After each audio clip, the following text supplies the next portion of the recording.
And of course, RBI's rate cuts will provide a durable bump to growth in markets. The question is, how will all of this resolve itself going forward? And that is what these four gentlemen will do, for you here on this very, very interesting panel. Gentlemen, once again, thanks very much, all of you. And we were just joking outside that Naren, I think, said that I'm here to balance things a little bit. If Rhythm, who's the big bull on the equity analysis side, gets too excited, I think Naren is here to temper some of that enthusiasm. So Ashish Bhai, great to see you as well. Ashish Bhai, of course, heads the NSC. It's one of the largest companies now, and hopefully we'll see an IPO soon as well. But let me just stick with markets first up. Rhythm, where are we in terms of this cycle? Let's just place ourselves where we are. See, first I have to acknowledge that Naren has been dead right and I've been dead wrong. So we should get that right of the way. I think he was warning, if I remember correctly, first time last year in September, that things are getting tricky. And well, they did. So India has, and I think the SEBI chair made a very useful point about foreign investors who, unlike domestic investors, see things on a relative basis. China announced its first round of stimulus September last year, and that eventually proved to be India's peak relative to emerging markets. And we've had the worst year for India relative to EM in 30. So it's not been just another year. It's not visible in absolute share prices because the world is in a raging bull market. Markets like Korea up multiples of 10 percentage points in the last 12 months. So that's the extent to which India has underperformed. The proximate reasons are known to everyone. Growth slowed down. The starting point of relative valuations especially were very high. And we've seen both of these, I think, correct or inflect. The RBI started working on the growth cycle in February, and we have arrived at a situation where it seems to be in reflation mode with a view to increase CPI. So that should help nominal growth going forward. India's relative valuations have corrected a long way, and we're now actually at levels which we don't see very often. So India does look far more appealing as a market to foreign investors.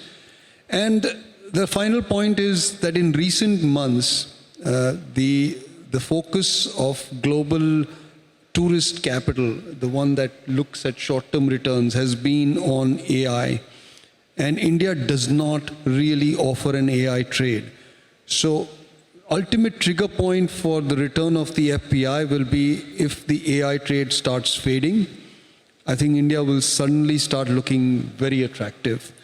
And the final thing is on the trade deal. While I don't think the trade deal with the US is that critical for India's macro, in the minds of short-term capital movers, it does seem to be an important thing. And hopefully later this month, that trade deal happens, and that will again be another negative out of the way.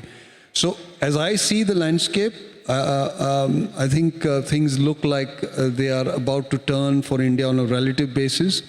The risk, of course, remains that the world could wobble, and that could make it another tricky year for absolute returns, but I'm hoping that that risk doesn't pan out. Well put. And that AI point that you made, Rhythm, right? ChatGPT, I think, came out in November of 2022. I think the opportunity size crystallized maybe in 2023, and it took off after that. Before that, 2021, 22, and maybe parts of 23, we used to say Nifty and the NASDAQ are so closely synced and they were the best performing markets in the world. And that broke, as you said, because maybe there's no AI trade. But that's very, very stark in that sense. Naren, come in here. What is your sense? Rhythm's view is gets better from here on a relative basis. Not a raging bull market or anything, but gets better relatively. No, clearly on a relative basis, it gets much, much better from here because India has underperformed so much every other market in the world that it gets relatively better. The problem is on an absolute basis across the world because today every market in the world is very costly today. So how does the absolute markets behave from here is possibly we don't know. If you had asked me 1 year back, would US also correct? We maybe would have said US would correct, but that call went completely wrong. So I think the risk is something going wrong in US AI stocks, because if US is 60% of the global index, how do you expect India to go up when US is going down? So I think the challenge is US market. In India, what the Indian entrepreneurs, the Indian private equity firms, all they've done is they've ensured enough supply. So even if we get good SIP inflows, they have ensured that there's so much supply that the market just cannot go up easily. I mean, there is so much supply and there doesn't seem to be any end to the supply. So, I mean, although we have a very, very big investment team, all the time we are trying to see how to handle every day there's some block or the other. So most of our time is spent in analyzing whether we should buy this block or this, participate in this IPO or this QIP. That there doesn't seem to be any way the market can go up till this supply ends. And we are not able to see when the supply ends. If I can say, okay, it'll end, maybe it will not be there in December, so December markets can go up because supply doesn't happen in December seasonally. But otherwise, again, Jan to March, there'll be supply. So that's where the challenge is at this point of time. So we are in a situation where it's tough to argue that you can make big money. You can't make big money, but at least on a relative basis, the problems doesn't seem to exist at this point of time. But on an absolute basis, we don't know. But at any point of time, markets can correct. And I think, we look at a global guru like Warren Buffett. He has created the highest row of cash at this point of time ever. And, he's the only person who doesn't care what happens in the near term. He doesn't have any performance risk. He doesn't have any risk that anything can go wrong just because he's underperforming. So I think what he's doing suggests that there is enough risk of US markets correcting. And that's the big risk to your mind, right? Yeah, that is the biggest risk. We have, by the way, as we were just saying, OpenAI on stage, I guess after this panel, or maybe after a panel after. I think, no, the risk is not AI doing badly. The risk is AI stocks doing badly. Yeah. It's like internet. Internet didn't do badly from 99 to 2010, but still internet stocks crashed between 99 and 2002. There has been enough mainstream sell-side research which is now comparing and asking the question with a question mark at end, whether this is the 99 moment. And most of the answer to that in those reports is no, this is not. And this is why it's different. Point one, but they'll say this time is different. But do you think, I mean, just to that point, this is something similar to, you've lived through that. I don't think we can say with certainty. We are not part of it. All I'm saying is the sentiment. If you look at the kind of vendor financing which is happening, X supplies to Y, then say Y goes up, then X doesn't have money, X gets money from A then gets money from B. If you look at what is happening, it is very worrying. But do we know with certainty? I don't think we know. But if AI has not helped India, why should it hurt India? No, that is where 99 to 2001 did Indian markets go down? Yes, it did go down. So now maybe it will go down as everyone says it will outperform. Doesn't mean it doesn't need to go down because the world's biggest market is US. I don't think if US goes down 20%, any market in the world is going to go up. And across ICICI funds, are you kind of sort of building some hedges? Yeah, I think, it is very simple. We recommend asset allocation and tell people to invest in not only in equity. Correct. We have succeeded much more than most people, but that's a risk that the investor is taking. Investor is too fond of equity. After 13 years of 12 years of continuous equity return, they like only equity. Nilkant, come in here. And it's just the other part of the thing which Rhythm also mentioned is the US-India. Rhythm said, well, it's not that crucial. I remember speaking with you immediately after that, those tariffs, etc., were imposed. And I remember what you said. You said, well, the longer they last, I mean, it'll start to show up more and more. I mean, a quick resolution is, of course, is the best thing, but that's obviously not happening. It doesn't look like it's in the immediate horizon. How do you think about that? And weigh in on markets as well. Yeah, so that, I agree with Rhythm that it is not important for India's macro. It is important for FII sentiment on India. Remember that the whole world is obsessed with tariffs right now, so it does affect sentiment. And if you're sitting in London or New York and you're reading some of these Western business press and you see that India has 50% tariffs and it is struggling, I think the sentiment around India sours. The view on India among foreign investors that I see is not just neutral, that there is no AI, it's actually negative, that India is an AI loser, that Taiwan and Korea are AI winners because they have Samsung and SK Hynix and TSMC and they are beneficiaries of this boom in AI. And India is not just no player, but actually Indian IT and all of the GCCs, etc., will suffer, which I think is very myopic. I think it's absolutely disagree with that.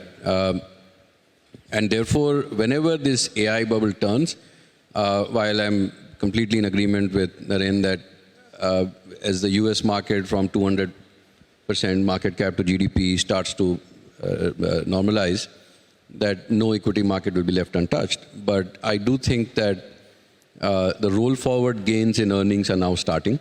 So for almost 3 quarters, we had all the roll forward gains, which is 3 to 3.5% a quarter, being offset by earnings cuts. So now I think that GDP upgrades have started. I expect that by the end of this fiscal year, the real GDP number will be upwards of 7. The reason why there is still a lot of negative sentiment is that nominal GDP growth has been coming down. And again, people have been extrapolating too far. So from 18% in FY22 to 8% this year, people think that this is a new trend line. I don't think so. We have been tightening fiscally and monetarily too much. Therefore, core inflation has come down. Food inflation has been falling for the longest period, as RBI has documented. So both of these will reverse. And so we are going to be back to 11, 12% nominal GDP growth in 6 to 9 months. And then the earnings cuts start to slow down. And they've started to slow down. I think maybe some earnings upgrades can happen. And the roll forward gains will start coming through. So I do expect that in the next 12 months, we should see much better support for India. In fact, foreign investors have been using, hedge funds have been using India as a funding shot, that it's not going to do anything. Which means they're selling here and then using Yeah, that. so because they know that this market is not going anywhere, and therefore you just sell it, you get free funds, and then you invest punt on that in the AI themes globally. On whether the AI bubble is bursting right now, I'm not so sure, because as much as it does seem really excessive, even on things like code generation, you talk to or you listen to people who have worked in AI, who've done coding, people think that vibe coding is going to replace software engineers. I don't want to make it too nerdy, but there was a time when you actually had to write code in assembly language. And then compilers came. AI, the way it works today in coding, is maybe as big an impact in terms of time and effort as compilers. So it is not really going to transform and replace all coders. So I think even that is becoming excessive. So far, a large part of the capital going in is surplus capital that Google and Microsoft and all those accumulating. Bubble formation and the risk of a collapse happens when you have a lot of credit funded, you have a lot of, so then there is a deadline. So if Microsoft does not make enough money, the ROC falls by 2%. But if you've taken private credit and you fail, so that kind of share of capital is still low. So I think there's another maybe couple of years of bubble formation, and then it all falls. So not there yet is your point of view. Ashish bhai, you could be stoic through this market conversation because you sit on top of the market ecosystem where we all operate, analysts, fund managers, economists, everybody. But I mean, just your thoughts on the first point which we made, which is the domestic investor. And I mean, the numbers are just mind-boggling. Naren put it well, right? I mean, I don't think domestic investors need any equity encouragement. I mean, they're there, they've seen the returns, and they're here to stay in that sense. So while we can complain about all the supply, but it's like chicken and egg, what came first? The supply is there because there is demand in that sense, right? Just wanted your thoughts, Ashish bhai. How do you see things? I think a time comes in the history of a nation when it starts investing in itself. And I mean, if you look at the numbers, in 2014, because that's when Mr. Modi took over, so I have some idea of what the numbers were. Total number of investors in India, unique investors, because we count accounts and also unique investors because we have PAN numbers. So we dedupe and figure out. When Mr. Modi took over, on that day, we had 1.6 crore unique investors. Today, after 11 years, we have 12 crore unique investors. Today, and many of, literally almost half of them have come in last 5 years, largely due to the COVID-induced framework where we were having a KYC framework where you had to go to physical houses of people, check their incomes and all. And then in COVID, because we could not go, SEBI allowed the KYC to be done by video. And that allowed many of my brokers to reach out to the nooks and corners. Today, India has around 19,400 zip codes, give and take few. I have pin codes in every part of India, every zip code except 28. And my understanding is out of 28, probably 25 are, the pin code themselves are airports where you can't do KYC, right? So broadly, I have people in Ladakh, literally 6,000 meters, 7,000 meters on top, and I have people in Andaman. It is amazing how India started shifting from real estate and gold and everything else into equities. And it's a miracle, I would say. Today, with 12 crore investors, 9 crore males, 3 crore women, 25% women. And if you take number of households, it is now literally 9 crore households, give and take few, which is 1/4 of India's households. You don't see that type of numbers even in Germany. I mean, it's always said that a poor country, we are still $3,000 per capita. I don't believe we are $3,000 per capita, but numbers say that, so I would believe, right? So poor per capita income countries cannot have a good functioning capital market because poor people cannot save. And if they save, they don't trust their brothers also. How come somebody sitting in Arunachal Pradesh is putting money in a small little company, SME company coming out of Salem in Coimbatore? That person is never going to visit, check out what is happening, but she has a tremendous trust. Her 1,000 rupees is important to her. Don't think you talk billions and trillions. Her 1,000 rupees is important, but what I call a virtuous cycle has been created by all the past companies which have given results. And broadly, today, I mean, although people don't talk, Indian equities market with $5.3 trillion is probably 160% or more of Indian entire banking system. It is amazing what has happened, that people are investing in risk assets. And also it tells you that over last 11 years, India has become more middle class. Whatever data tell you that India's poverty has not reduced, this, that, because 25% of households are now rich enough to invest in stock markets. It is unbelievable progress. No, absolutely. And I think that point, that the suite of access to, because of UPI, Aadhaar, mobile penetration, I mean, access to financial products at that $3,000 capita, I think it's unmatched anywhere in the world. And I think that's really a miracle. Just a last round of questions. We're eye on the clock as well. Rhythm, on that supply point, right? I think Naren earlier at one point had said that, I think you gave the Naren 95 example, that supply essentially is what overwhelmed the market back then. Just your thoughts on that. How do you think about the supply issue? So see, Prashant, we are, so the previous peak in supply was about 3% of GDP. Today we are circa 1%. So we have a long way to go. When we get to about 3% at current GDP, it will be about $10 billion per month for 12 months on the trot. So I don't think we have reached a level where supply is going to be the reason why the markets wobble. So I'm not so perturbed about it. It's a good sign. It's a good thing that people are raising capital. It does help the economy. And eventually this will flow into capex and help earnings. On that AI question, Rhythm, what's your, we got Naren who thinks, no way to tell, but it looks a little scary. Neelkan says it's still a couple of years away before it, to use the word, pops. But your thoughts? So with the caveat that I don't know, like Naren said, I remember that in the internet cycle, Warren Buffett became cautious in 1996. A lot of smart investors became cautious in 1998.